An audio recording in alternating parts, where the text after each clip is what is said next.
Το Facebook μας επιτρέπει να επικοινωνούμε με τους φίλους μας με δύο τρόπους. Είτε αποστέλλοντας κάποιο μήνυμα, σύντομο μήνυμα, είτε επίσης και με online συνομιλία μέσω chat.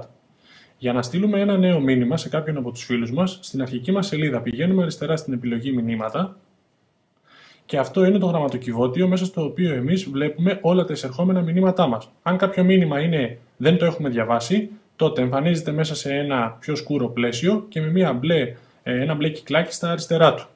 Για να διαβάσουμε το μήνυμα, κάνουμε κλικ επάνω του και στη συνέχεια βλέπουμε το συγκεκριμένο μήνυμα. Αν θέλουμε εμείς να αποστείλουμε ένα μήνυμα, να απαντήσουμε, μπορούμε κατευθείαν εδώ να πληκτρολογήσουμε την απάντησή μας.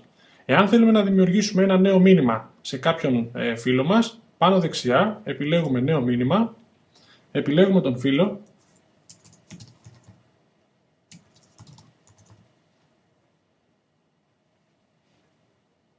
στον οποίο θέλουμε να στείλουμε το μήνυμα, βάζουμε ένα θέμα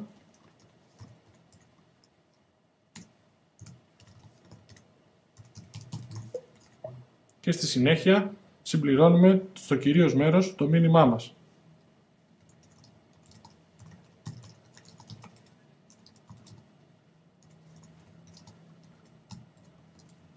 Και αποστολή.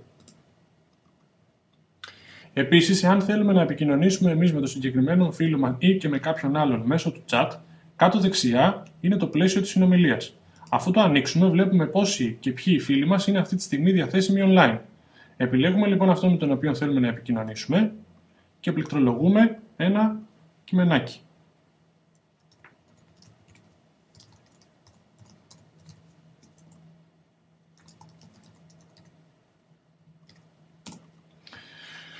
Έχουμε αποστείλει εμείς το μήνυμά μας και περιμένουμε τον φίλο μας, ο οποίος μόλις θα το δει θα μας απαντήσει.